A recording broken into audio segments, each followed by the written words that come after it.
আমার শ্বশুর আমাকে দেখা মাত্রই দুধ পান করার জেদ করতেন। আমারও খুব ইচ্ছা ছিল যে আমি আমার শ্বশুরকে দুধ পান করাই। একদিন আমার স্বামী বাড়িতে ছিলেন না, তাই আমি রাতে জালিদার নাইটি পরে আমার স্বামীর স্মৃতিতে তৎপাচ্ছিলাম। হ্যালো বন্ধুরা, আমার নাম পূজা, আর আমার স্বামীর নাম অবিনাশ। তবে সবাই তাকে ভালোবেসে অমিত বলে ডাকে। আমরা চণ্ডীগড়ের বাসিন্দা। আজ আমি আমার জীবনের এমন একটি গল্প বলতে যাচ্ছি যা শুনলে তোমাদের হুঁশ উড়ে যাবে। আমার বিয়ে হয়েছিল মাত্র 5 দিন হয়েছে। আমার শ্বশুর আমাকে ডেকে ডাকলেন। আমার শ্বশুর বাড়িতে শুধু আমার শ্বশুরই থাকতেন। আমার স্বামী বিয়ের রাতেই আমাকে বিশেষভাবে বলেছিলেন যে আমার বাবা খুব রাগী। তার কোনো কথায় কখনো না বলবে না, নইলে তিনি রেগে পাগল হয়ে যান। আর আমি 3 দিন ধরে এটাই দেখছিলাম। যখনই তিনি আমার স্বামী অমিতকে একবার ডাকতেন, অমিতের মুখের রং উড়ে যেত। তার মনে হতো যেন ভয়ে কাঁপছে, আর তৎক্ষণাৎ ঘর থেকে বেরিয়ে যেত। আমার স্বামীর এই দুষ্টুমি দেখে আমার মনে শ্বশুরের প্রতি খুব সম্মান জন্মেছিল। রাগের মধ্যে তিনি সত্যিই ভয়ঙ্কর ছিলেন। চতুর্থ দিনে সকালে অমিত আমাকে বললেন, আজ আমরা বাইরে ঘুরতে যাব। আমি খুব খুশি হয়েছিলাম। কিন্তু ঠিক তখনই আমার শ্বশুর অমিতকে ডাকলেন। তিনি তৎক্ষণাৎ ঘর থেকে বেরিয়ে গেলেন। বাইরে থেকে আমি আমার শ্বশুরের চিৎকার চেঁচামেচির আওয়াজ শুনতে পেলাম। তিনি বলছিলেন, 3 দিন বিয়ের হইচই যে কেটে গেছে। তুমি কি বোঝো তুমি ফ্যাক্টরিতে না থাকায় কত ক্ষতি হতে পারে? আর আজ আবার তুমি ছুটি নিয়ে বসে আছো। এখনই ফ্যাক্টরিতে যাও, শ্রমিকদের মাথার উপর দাঁড়াও যাতে তারা ঠিকমতো কাজ করে। তোমার বিয়ে আমি এজন্য করিনি যে তুমি ঘরে বসে তোমার বউয়ের সঙ্গে সময় কাটাও। আর তোমার বুকে বলো রান্নাঘরের দায়িত্ব সামলাক। এখানে আর কোনো মহিলা নেই যে তার নখরা সহ্য করবে। কি এ কথা শুনে আমার খুব রাগ হয়েছিল। বিয়ের মাত্র 3 দিন হয়েছে, আর আমিই তো নাস্তা বানিয়ে দিচ্ছিলাম। তবু আমার শ্বশুর আমার রান্নায় অনেক খুঁত ধরেছিলেন। কিন্তু অমিত আমাকে ভালোবাসা দিয়ে বোঝালেন, বাবার কথায় মন খারাপ করো না গি। 4 দিন ধরে আমি এই ভেবে উলঝেছিলাম যে শ্বশুরের মেজাজ এমন কেন। কিন্তু আজ তিনি যে হইচই করলেন, আমি তো ভয়ে কেঁপে গেলাম। অমিত যখন ঘরে ফিরলেন তার মুখ শুকিয়ে গিয়েছিল। তিনি বললেন, মাফ চাই, আমাকে যেতে হবে। আমি বললাম, কোনো ব্যাপার না, কাজ আগে। বাইরে আমরা পরে যাব। আমি কোনো আপত্তি করিনি। অমিত ফ্যাক্টরিতে চলে গেলেন। আমি রান্নাঘরে গিয়ে অনিচ্ছায় বাসন ধোয়া শুরু করলাম। বিয়ের চতুর্থ দিনেই আমাকে খাবার বানাতে হলো, আর বাড়ির সব কাজও আমাকেই করতে হলো। আমার শ্বশুর নিজে নিজেই ঝাড় দিয়েছিলেন, বলেছিলেন, যখন বউ এসেছে তখন সেই পরিষ্কার করবে। আমি পুরো বাড়ি পরিষ্কার করলাম। ক্লান্ত হয়ে যখন নিজের ঘরে বিশ্রাম করতে যাচ্ছিলাম তখন শ্বশুর আমাকে ডাকলেন। তিনি নিজের ঘরে বসেছিলেন। আমি মাথায় ভালোভাবে ওড়না নিয়ে গেলাম, কিন্তু ওড়নাটা রেশমি ছিল। তাই তার ঘরে ঢুকে জিজ্ঞাসা করলাম, জি পাপাজি, কিছু লাগবে? তিনি আমাকে মাথা থেকে পা পর্যন্ত খুব মনোযোগ দিয়ে দেখলেন। তারপর খুব অদ্ভুত ভঙ্গিতে শুকনো ঠোঁটে জিভ বুলিয়ে বললেন, দুধ পান করব। এটা শুনে আমার প্রথমে ওড়নার কথা মনে পড়ল, কারণ আমার বুক থেকে ওড়না সরে গিয়েছিল। আমি তাড়াতাড়ি ওড়না ঠিক করে ঘর থেকে বেরিয়ে এলাম। আমার শ্বশুরের এই আচরণ আমার কাছে অদ্ভুত লাগল। শ্বশুর তো বাবার মতো হয়, আর বাবা কখনো মেয়েদের এভাবে মাথা থেকে পা পর্যন্ত দেখে না। আমি তৎক্ষণাৎ রান্নাঘরে গেলাম। আমার হৃৎপিণ্ড জোরে জোরে ধড়কাচ্ছিল। আমার খুব অস্বস্তি হচ্ছিল। আমি ফ্রিজ খুলে দুধের গ্লাস ভরে ওড়না ভালোভাবে জড়িয়ে শ্বশুরের ঘরে গেলাম।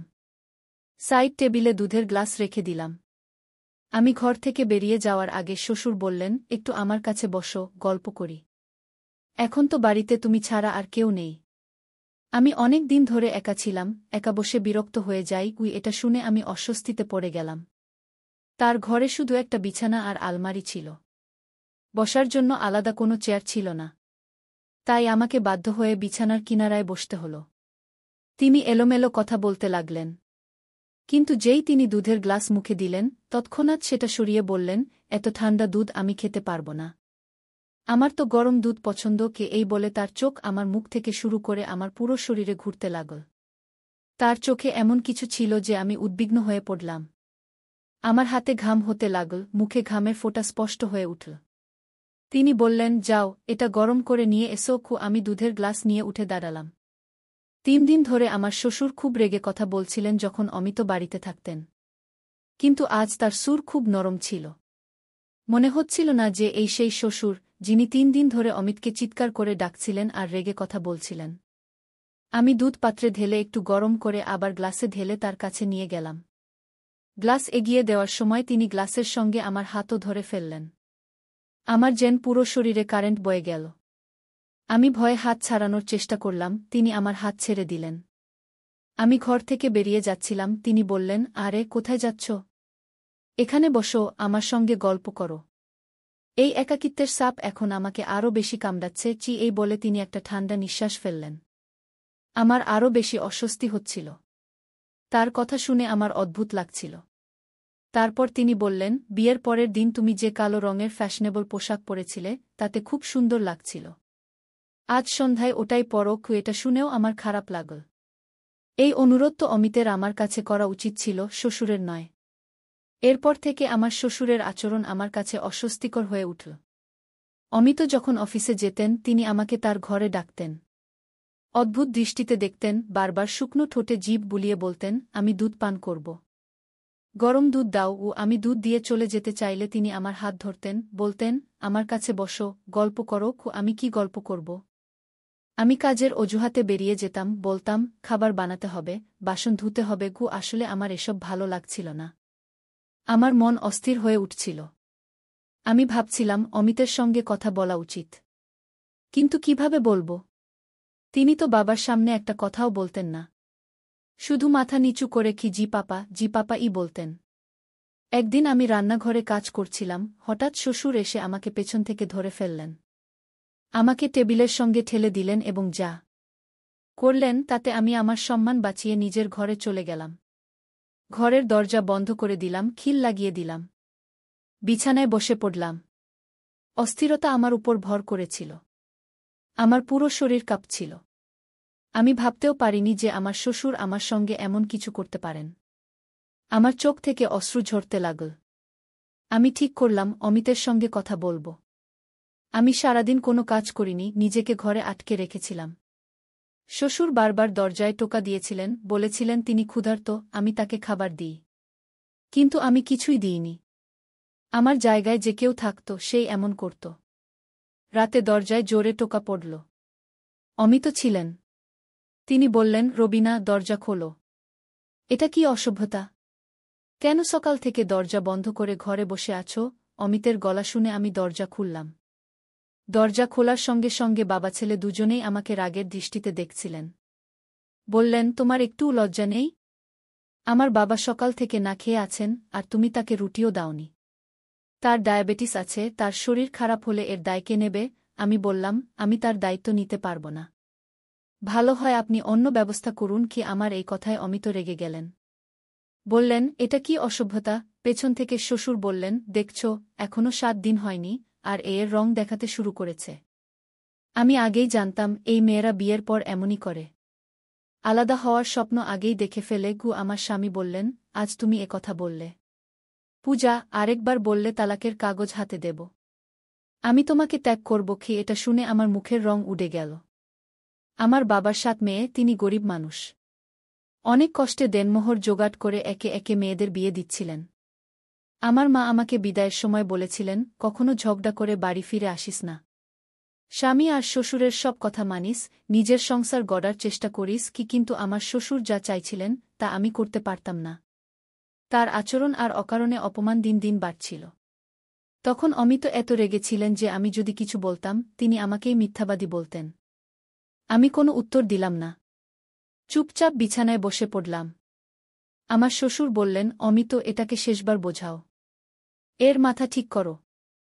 নইলে আমি এর মায়ের সঙ্গে কথা বলবো, এর বাবাকে বলবো, তোমার মেয়েকে সামলাও। এই বলে তিনি রেগে চলে গেলেন। আমি শ্বশুরের দিকে রাগের দৃষ্টিতে তাকালাম। অমিত বললেন, তোমার সমস্যা কি? তোমার মাথায় কি 10 জনের দায়িত্ব আছে যে তুমি সামলাতে পারছ না? আমার তো একটাই বাবা মা নেই, ভাইবোন নেই। এমন সংসার পেলে মেয়েরা তো চায় যেখানে কোনো দায়িত্ব নেই। আমি বললাম, কাশ আমার শাশুড়ি দেবরনল থাকত, তাহলে আমি যে অবস্থার মধ্যে দিয়ে যাচ্ছি তা হতো না। আমার কথায় তিনি রেগে আমাকে দেখতে লাগলেন। বললেন, কি সমস্যা তৈরি করেছেন আমার বাবা? তোমার মাথায় শুধু দুবেলা রুটি দেওয়ার দায়িত্ব, তাও তোমার কাছে ভারী মনে হচ্ছে। দেখো, বাড়িতে ঝগড়া ফ্যাসাদ করা হয় না। আমি অফিস থেকে ক্লান্ত হয়ে আসি, এসব দেখতে পারি না। আমার শান্তি চাই। আমি শান্তির জন্যই বিয়ে করেছি, ঝগড়া দেখার জন্য নয় গু। আমি বললাম, অমিত, তাহলে তুমি তোমার বাবার বিয়ে দিয়ে দাও। এটা বলার সঙ্গে সঙ্গে অমিত আমার মুখে একটা জোরে থাপ্পড় মারলেন। বললেন, লজ্জা করে না এমন কথা বলতে? আমার বাবার বয়সে বিয়ে হয়? আমার বাবার দুবেলা রুটিও তোমার কাছে এত ভারী হয়ে গেছে যে তুমি রান্না করতেও পারছ না কি? আমি বললাম, তুমি আমার কথা বুঝছ না কি? তিনি বললেন, কি বুঝব? এটা অর্থহীন কথা। আমার বাবার বয়স ৬০ বছর। তার পা কবরে। তিনি ডায়াবেটিস, রক্তচাপের রোগী। আর তুমি চাও এই বয়সে তিনি একজন মহিলার দায়িত্ব নিক? আমি কি বলব? তার বাবা তো তার ছেলের বউয়ের দিকে নজর রেখেছেন। আমি বললাম, তুমি বিয়ে দিয়ে দাও।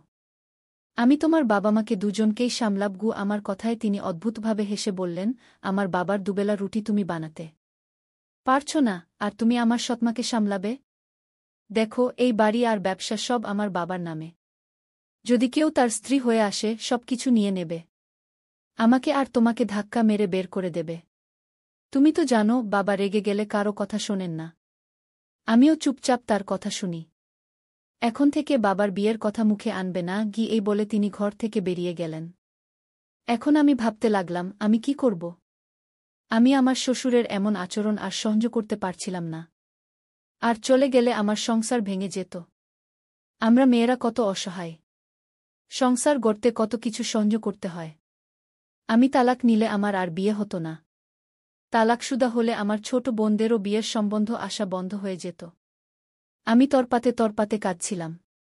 ওড়না দিয়ে চোখের জল মুছছিলাম, হঠাৎ অমিতের গলা শুনলাম। তিনি বললেন, পূজা, বাইরে এসো। তাড়াতাড়ি নাস্তা আর পরোটা বানাও। বাবার বাজারের খাবার হজম হয় না। আমি বাইরে গিয়ে নাস্তা বানালাম আর ঘরে ফিরে এলাম। সেদিন আমি খাওয়াও খাইনি। কিন্তু অমিত একবারও বললেন না, তুমি সারাদিন না খেয়ে আছো, খেয়ে নাও। পুরুষরা কখনো মেয়েদের খোঁজ নেয় না। তাদের শুধু নিজের কাজের কথা মনে থাকে। অমিত এমনই একজন ছিলেন। আমি তারপর থেকে মুখ বন্ধ করে ফেলেছিলাম। অমিত যখন অফিসে চলে যেতেন, শ্বশুর আমাকে ডাকতেন। আমি খুব বাধ্য হয়ে তার ঘরে যেতাম। আমাকে দেখে তিনি অদ্ভুত হাসি হাসতেন। বলতেন, তুমি কি ভেবেছিলে? তোমার রূপের জাদু আমার ছেলের মাথায় চড়ে যাবে, আর সে আমাকে ছেড়ে তোমার জন্য আলাদা বাড়ি নেবে? তোমার চিন্তাভাবনা বদলাও। আমি তার ডানা কেটে রেখেছি। সে চাইলেও কোথাও যেতে পারবে না, তুমিও পারবে না। তাই আমি কোনো ধনী ঘরের মেয়ের সঙ্গে আমার ছেলের বিয়ে দিইনি। কারণ সে আমার ছেলেকে উড়িয়ে নিয়ে যেতে পারত।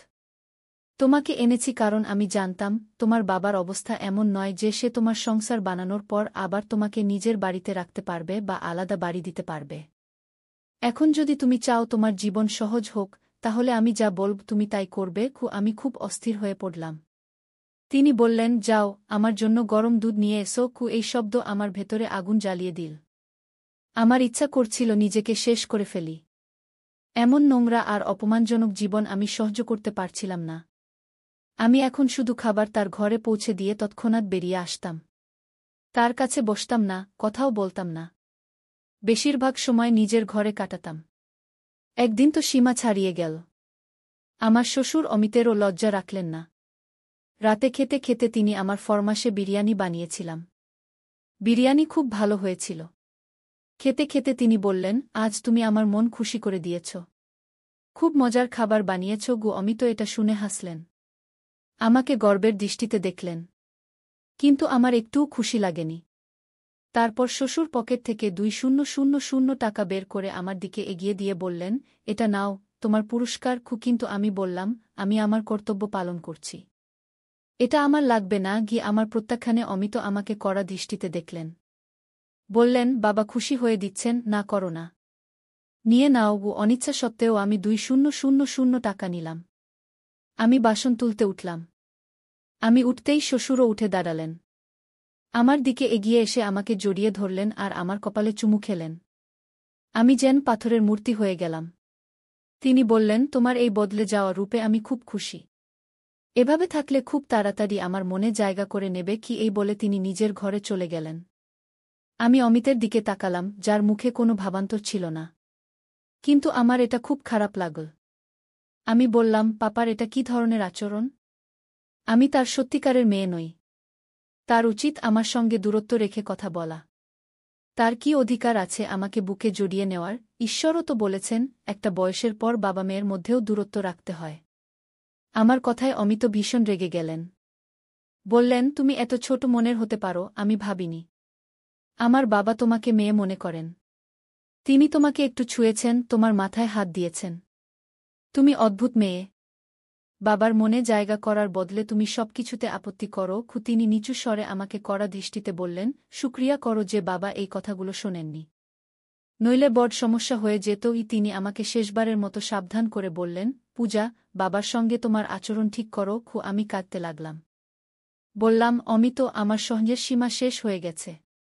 আমাকে বিষ এনে দাও, নইলে তোমার বাবার বিয়ে দিয়ে দাও। এই বলে আমি ঘরে চলে গেলাম। কিছুক্ষণ পর দরজার বেল বাজল। তারপর হইচইয়ের শব্দ শুনলাম। আমি ঘর থেকে বেরিয়ে দেখলাম আমার এক দেবরও আছে। সে সৌদি আরবে পড়াশোনা করতে গিয়েছিল এবং তার স্ত্রী জয়ার সঙ্গে ফিরে এসেছে। সে সেখানেই বিয়ে করেছিল। আমার শ্বশুর তার বিয়েতে রেগেছিলেন, তাই তাকে বাড়িতে আসতে দেওয়া হয়নি। আমরা জানতামই না যে অমিতের একটা ভাই আছে। আমি তাদের দুজনকে দেখে অবাক হয়ে গেলাম। শ্বশুর তখনও রেগে দাঁড়িয়েছিলেন। বললেন, তোর ইচ্ছেম তো বিয়ে করেছিস, তাহলে এখানে ফিরে এলি কেন? ওখানেই থাকতি। দেবর হাত জোট করে মাফ চাইল। অমিত বললেন, বাবা, রাগ ছাড়ুন। যা হওয়ার হয়ে গেছে। কমলেশকে জড়িয়ে ধরুন। যাই হোক, এখন আমার দেবরানীও এসে গেছে। খুব সুন্দরী, সরুপাতলা একটি মেয়ে। আমি শুক্রিয়া করলাম যে এখন বাড়িতে আমি একা নই। জয়া খুব হাসি খুশি এবং মিশুকে মেয়ে ছিল। আমার সঙ্গে খুব মিশে গেল। কমলেশ অমিতের সঙ্গে ফ্যাক্টরিতে যেতে লাগল। আমার শ্বশুরের মনোযোগ আমার থেকে সরে এখন জয়ার দিকে চলে গেল। এক রাতে খেতে খেতে তিনি বললেন, এখন থেকে আমার সব কাজ ছোট বউ করবে। জয়াও খুশি মনে রাজি হল। বলল, ঠিক আছে পাপা, আপনার যা লাগবে আমাকে বলবেন। কমলেশও এটা শুনে হাসল। কিন্তু কয়েকদিন পর একদিন জয়া শ্বশুরের ঘর থেকে বেরিয়ে এল খুব অস্থির অবস্থায়। বারবার তার মুখের ঘাম মুছছিল। আমি বুঝতে পারছিলাম সে কি কষ্টের মধ্যে দিয়ে যাচ্ছে। সে রান্নাঘরে গিয়ে চুপচাপ বাসন ধুতে লাগল।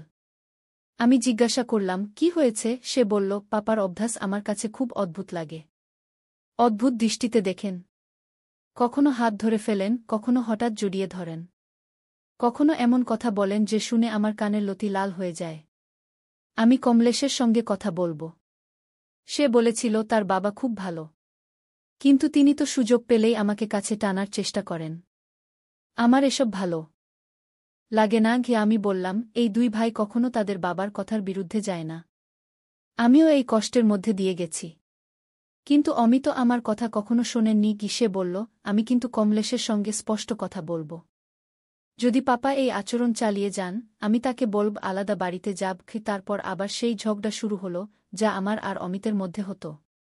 কমলেশ বলল, আমি তোর সঙ্গে 2 বছর বিদেশে একা ছিলাম। এখন বাড়িতে এসে কি হল? 4 দিন বাবাকে রুটি বানিয়ে দিতে হল, আর তুই নতুন নাটক শুরু করলি। জয়া তালাক চাইতে শুরু করল। সেই রাতে অমিত যখন ঘরে এলেন তিনি খুব চুপচাপ ছিলেন। আমি বললাম, অমিত, এখনো কি বলবে আমি ভুল ছিলাম? আমার যে অভিযোগ ছিল, আজ জয়ারও সেই অভিযোগ। এর মানে পাপা কোথাও না কোথাও ভুল করছেন। আমি তোমাকে সত্যি বলছি, তার একজন স্ত্রী দরকার। তার বয়স 6-0 হলেও। তোমার উচিত ছিল মায়ের মৃত্যুর কয়েক বছর পর তার বিয়ে দিয়ে দেওয়া, তাহলে তিনি আমাদের সত্যিই মেয়ে মনে করতেন। আমার কথা এবার অমিতের মাথায় ঢুকল। তিনি একবার বাবার সঙ্গে দ্বিতীয় বিয়ের কথা বললেন। প্রথমে শ্বশুর রেগে গেলেন। বললেন, এই বয়সে আমি বিয়ে করব? তোদের মাথা খারাপ হয়েছে। অমিত বললেন, একজন বিধবা মহিলা আছেন। তুমি যদি তার সঙ্গে বিয়ে করো, এতে কোনো ক্ষতি নেই। তিনি 4-0-5-0 বছরের ভাইদের উপর নির্ভর করে কষ্টে জীবন কাটাচ্ছেন। প্রথমে শ্বশুর নাটক করলেন, কিন্তু 2-4 দিন পর নিজেই বললেন, ঠিক আছে, আমি ওর সঙ্গে বিয়ে করব। কিছুদিনের মধ্যেই আমার শ্বশুরের বিয়ে হয়ে গেল। এর ফলে বাড়ির পরিবেশ অনেকটা ভালো হয়ে গেল। অমিত নিজেই আমাকে বললেন, তুমি ঠিক বলেছিলে। বাবার একজন স্ত্রী দরকার ছিল। আমার নতুন শাশুড়ি শ্বশুরের খুব যত্ন নিতেন। এখন শ্বশুর আমাদের দিকে অযথা তাকাতেন না। আমাদের সমাজে এটা খুব সাধারণ হয়ে গেছে যে বাবার বয়স বেশি হলে সন্তানরা তার দ্বিতীয় বিয়ে মেনে নিতে চায় না। আর এর ফলে নতুন বউদের এমন সমস্যার মুখোমুখি হতে হয়, যেমন আমি আর জয়াকে হতে হয়েছিল। বন্ধুরা, গল্পটি কেমন লাগল? মন্তব্য করে জানাও।